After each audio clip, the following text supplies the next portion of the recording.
নমস্কার বন্ধুরা, করবিস কিচেনে আপনাদের স্বাগত। আজ আমরা বানাচ্ছি মাছের ডিমের পকোড়া। একটু নতুন স্টাইলের বানানো হবে। শুন দেখে নিই এবারে মাছের ডিমের পকোড়াটা আমরা কি করে তৈরি করি।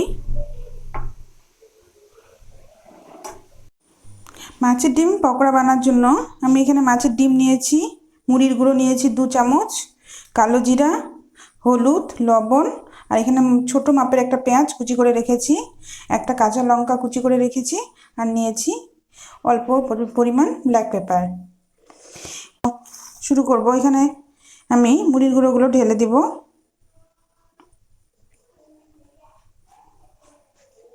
তারপর পেঁয়াজ দিব, পেঁয়াজ পুরোটাই দিব, কাঁচা লঙ্কা কুচি, ঝালটা আপনাদের পছন্দ মতন দিবেন,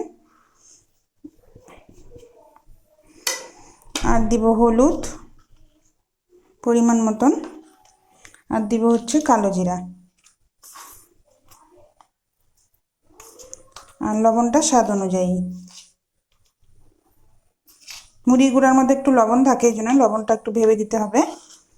এবার আমি এটাকে ভালো করে মাখবো।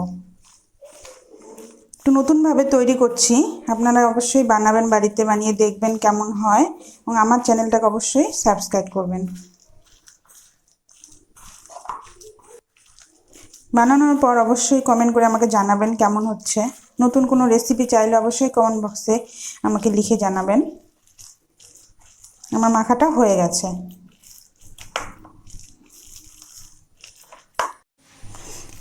মাখানোর সময় যদি একটু নরম নরম থাকে তাহলে আরেকটু মুড়ির গুঁড়া মিশিয়ে নিতে হবে। আমি 2 চামচ মতো মুড়ি গুঁড়া নিয়েছি, পুরোটাই আমার লাগবে। আপনারা পরিমাণ মতো মুড়ি গুঁড়া নিয়ে নেবেন, যতটা ডিম থাকবে। মাখানোটা একটু টাইট টাইট হতে হবে, এই জন্য আস্তে আস্তে মুড়ি গুঁড়াটাকে মেশাতে হবে। আমার মাখাটা হয়ে গেছে, মাখাটা এরকম আঠালো হবে।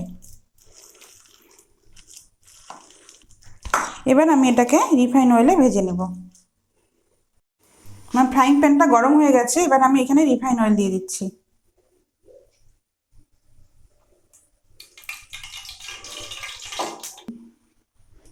আমার তেল গরম হয়ে এসেছে, এবার আমি আস্তে আস্তে পকোড়াগুলো ভেজে নেব। একটু ছোট ছোট করে পকোড়াগুলো আমি ভেজে নেব।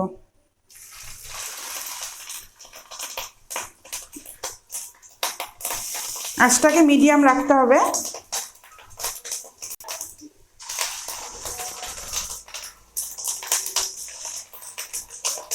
পকোড়াটা একটু মাঝারি সাইজের, বেশি ছোটও না বেশি বড়ও না, মাঝারি সাইজের করে নিতে হবে। বেশি বড় বড় করলে পকোড়াটার ভিতরটা কাঁচা কাঁচা থেকে যায়।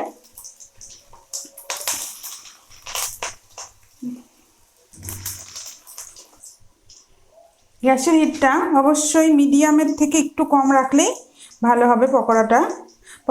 এক পাশ হয়ে গেলে আমি আস্তে আস্তে পকোড়াগুলোকে উল্টে দিব। এখন আমার এক পাশ হয়ে গেছে, মানে একটা পাশ হয়ে গেলে এরকম উপরটা শক্ত শক্ত হয়ে যাবে, কাঁচা কাঁচা ভাবটা কেটে যাবে। আর একটু লাল করে ভেজে নিতে হবে। আঁচটা অবশ্যই মিডিয়াম আঁচ দিতে হবে, নাহলে পকোড়ার ভিতরটা কিন্তু কাঁচা কাঁচা থেকে যাবে।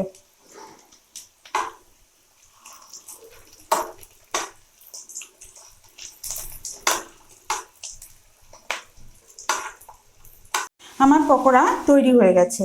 এরকম সহজ সহজ রেসিপি পাওয়ার জন্য অবশ্যই আমার চ্যানেলটিকে সাবস্ক্রাইব করবেন, লাইক এবং কমেন্ট শেয়ার করবেন। ধন্যবাদ। পকোড়াগুলো আমি নামিয়ে নিচ্ছি। আমার দুপাশই একদম লাল লাল হয়েছে, দুই পাশটাই লাল লাল করে ভেজে নিতে হবে।